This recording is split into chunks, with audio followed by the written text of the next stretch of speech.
Hey everyone, welcome back to my channel. My name is Heather. Thank you so much for stopping by today. Today we are going to be doing a little reading vlog with a blind date, like a book blind date type thing. Got these off of Etsy, and I'll leave the shop down below. I thought they were really cute.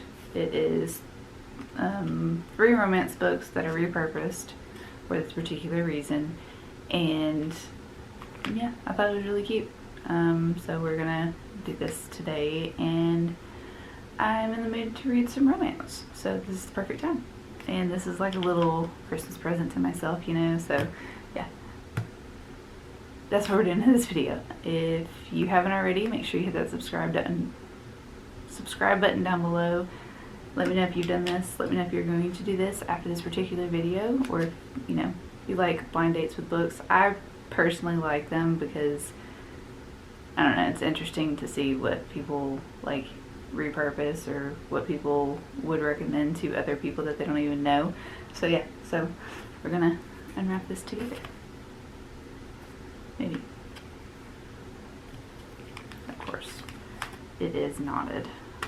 And I didn't know I don't have scissors up here. Of course. So we're just going to do it the old-fashioned way and do it like that.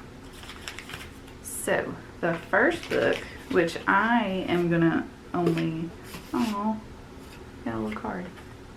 So this is the business card. The actual Etsy shop is a house of books. And then there's a little quote that says, "A room without books is a body without a soul." That's really cute. So that is that. Package is really cute. And then this one has the actual like sticker for the Etsy shop. So I like this. I like how well presented it is and how simple it is. So I'm going to open each book at a time, and then I'm going to read that particular book, rate it, and then I'll open the next book after that. That's what I'm going to do in this video. I just decided that right now.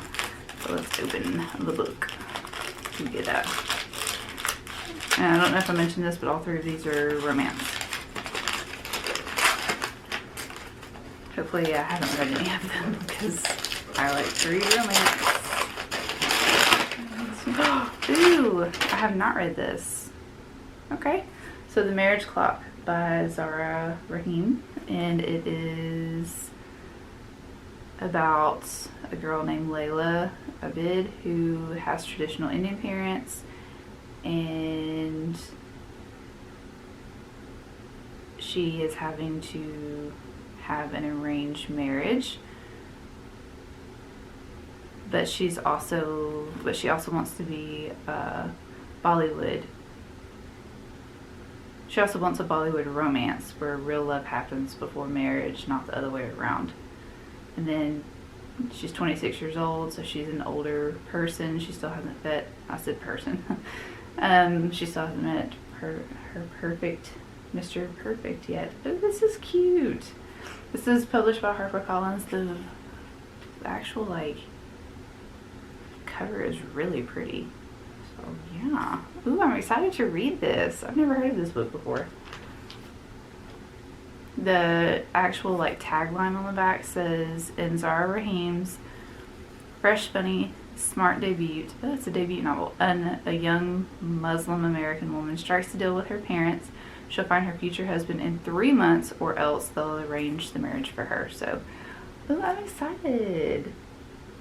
I'm excited. Look how pretty that is. And I love yellow, so okay, I'm excited about that. I'm excited about it. Hey everyone, I'm back. Check in with you about The Marriage Clock by Zahra Rahim. I ended up giving this 3 stars. I particularly didn't care for the main character, Leela. Leela. I didn't really like her all that much. I thought that she was a little self-absorbed and rude, and she said some things that I was just like, well, you're just a butthole, you know. She's that type of person. I understand why she did not want an arranged marriage. I understand that. But the way that she went about it was just a little annoying. and I felt like she was just rude in the process of doing it. She's also very judgmental towards other people, even people in her family. The men that she went on dates with, she was very judgmental of. She had this like excessively long, unrealistic list that she had set for herself, which I don't think that anybody should settle for anyone. But there's also like there's always going to be something that you don't like in someone, right? And she just didn't understand that until like near the end of the book, which that's not a spoiler. But I did particularly like, and this is why I ended up giving it 3 stars instead of 2. I did really enjoy learning about the South Asian culture, the Indian culture. I really loved learning about that. And I enjoyed the camaraderie of family, of friendship, of always sticking together, just making sure that everyone's okay. I enjoyed the talk of a bunch of food, because if you don't know, I'm a foodie.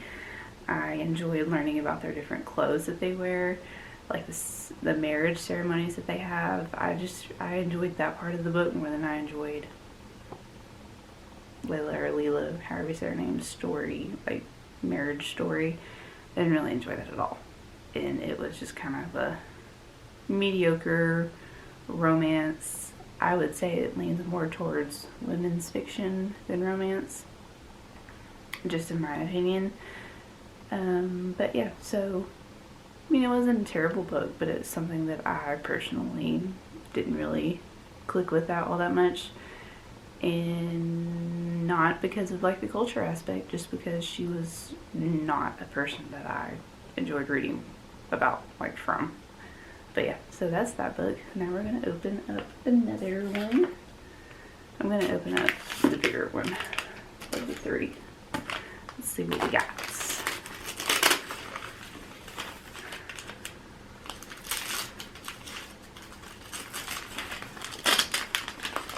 Hopefully it's something that I don't have and never heard of.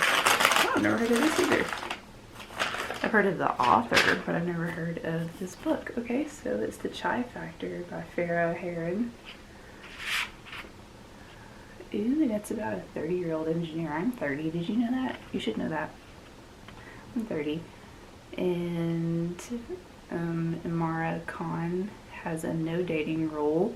She's an engineer. She has set one goal for herself, and it's no dating until she graduates, or until her grad school thesis is done. That is a good goal to have. I agree. Yes. I've been married for going on 5 years, but I completely understand that. Yep. Nothing can distract her from completing a paper that is so good her boss will give her the promotion she deserves when she returns to her job. Amira leaves campus early, planning to work in a quiet basement apartment of her family's house, but she arrives home to find that her grandmother has rented the basement to a barbershop quartet. Seriously, the living situation is awkward. Amira needs silence. The quartet needs to rehearse for a competition. This sounds fun. Not to mention that Duncan, the small town baritone, is in a flannel shirt and is driving her up the wall. So maybe it's enemies to lovers, or I like enemies to lovers. But clashes between Amira and Duncan turn to a simmering attraction. How can she be interested in someone who doesn't get her or her family's culture? Is this guy even worth the effort? Amira soon learns there is more to Duncan that meets the eye, and that, to her surprise, the singer may be the only person who sees her at all. This is really good. Is that chai or is it chia? I think it's chai. She is a Toronto writer. Cool. I like that we're getting some diverse authors and some diverse reads. I like reading diverse books. So, this is the next book we're going to talk about. The chapters are already pretty short, which I appreciate. Quicker read. I also like that it has I like paperbacks that have these, so I don't have to use a bookmark, because typically I'll like, you know, dog ear or something. But yeah, so this is the next book we're gonna read. Cool. I'm here with a check-in on The Chai Factor by Sarah Heron, and I ended up giving this book 4 stars. I really enjoyed this book. This book is about Amira and a guy named Duncan, and Amira is an engineer, so she's in the STEM field, and Duncan is a singer slash songwriter slash substitute teacher, kind of like somebody that is really into music, and he is trying to find his career with music, like in a field with music, but he doesn't want to be like a super big musician, so he's kind of putting his feet into education. But anyways, so they meet. It's an enemies to lovers, close proximity story, and you know that that's like right up my alley. I really, really liked the close proximity because Duncan is in a barbershop quartet, and if you don't know, it's like an a cappella group. And Amira's grandmother is who rented the basement to the a cappella group, and Amira is also back to write her dissertation for her master's. So she's there, and she usually stays in her room in the basement. So they have to be around each other, and they are sarcastic towards each other. They're constantly like trying to get on each other's nerves. It's really cute. It has a lot of different discussions about race and sexism and misogyny and all that kind of stuff in it too.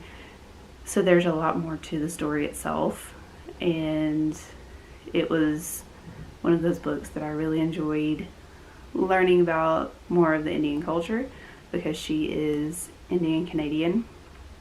Amira is Indian Canadian. So we see a lot of her culture. We see a lot of different things going on because she's a woman of color in the STEM field. And just being in the STEM field anyways, it's mostly men, and women for some reason have to work 10 times as harder to make it in the STEM fields, like science-based fields anyways. So she talks a lot about that. She talks a lot about how she doesn't really trust people. She lost her trust years ago because of an incident that happened, and it was because she is Muslim. Amira is one of those people that speaks her mind, and people don't like that, especially if she is a woman and she is a woman of color. So people don't like that, and she's just living her life. And then she comes around Duncan, who is a huge guy, red hair, green eyes, country boy, her type, because he's a musician, because she really likes musicians. But she doesn't want to like him because she's more worried about her degree than she is in a relationship. But their attraction for each other is just like off the charts, and I really enjoyed this book. I think that if you're looking for a good enemies to lovers with close proximity that isn't just about like their intimate parts, I think you would really like this. I think you would really enjoy it. There are really no explicit scenes in here whatsoever. They talk about them, but you don't actually see them in the story. So if you are a low angst romance reader, this is the book for you. I really enjoyed this book. I really liked it. I think you need to pick it up. Luke. And now we're moving on to the last book of this video, where I was just like going on a blind date with a romance book thing. What is this? Never heard of this book either. The Moment of Letting Go. I've never heard of this book, and I've never heard of this author. Sounds interesting though. It's going to be in Hawaii, and it's super cold where I live, so this is the perfect read. Beach read. Hawaii. Never been to Hawaii, so I don't know if it's going to be like the setting is going to be realistic or whatever, but I'm excited to read this. So I was just adding this book to my Goodreads, and this book was published in 2015, and it still has a 3.81, which is actually really good for a book that is this old. Well, I wouldn't say old. Well, that's pretty old. That's 6 years old, so mostly 5 and 4 stars. And it's a debut. No, it's not. It's not a debut. I lied about that. It even says right here that it's author of some, that they're an author of another book, but it's a new adult romance. Okay. So it's a YA romance. We'll see how I feel about that. But sometimes I don't like YA.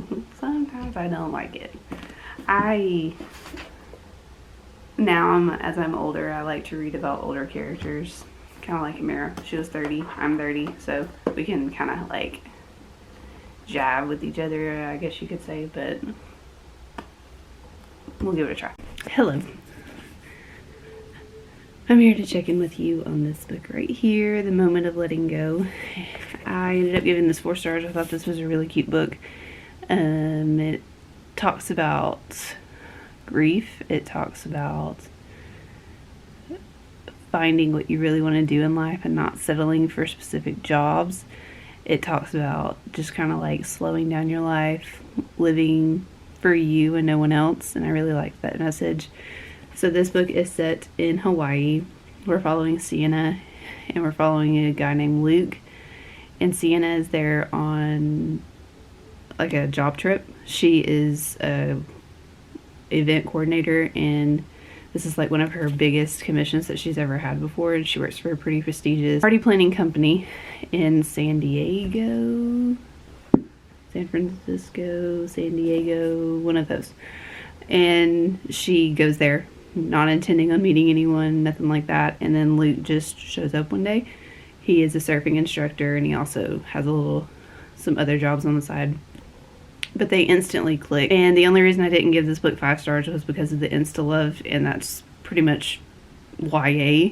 But this book does do a lot of more deep dive talks about, like I said, grief. Luke is still trying to navigate through life without his brother, because something happens to his brother in the book. But I really liked the dynamic of Sienna and Luke because they actually talk to one another. And you don't see that very much in YA books. Like, they actually have open communication. They talk about their feelings, and I really liked that. That's very hard to find in YA, but I altogether liked this book. This atmosphere of this book was amazing. I really want to go to Hawaii now, and you could actually picture the scenery. You could picture where they are on the beach, and you could picture the sunsets, and you could picture the smells and all that kind of stuff. And I really want to go to Hawaii now. But yes, so that ends this book adventure. Me going on blind dates with some romance books, and I really enjoyed it. And I think I'm going to do another one of these soon. Probably after Christmas. Well, duh. Because Christmas is like 2 days away. But yeah.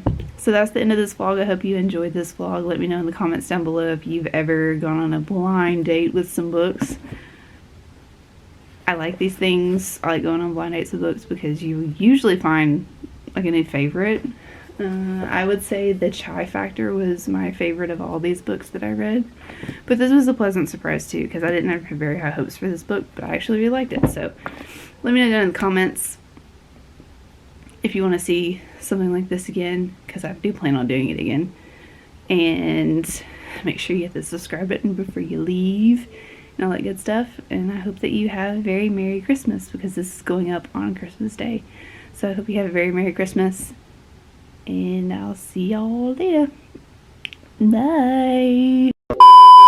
This is my ugly Christmas sweater. See it? There's a fireplace and there's a Christmas tree. You got a mug of coffee over here. Love it. Love this ugly Christmas sweater. And it's so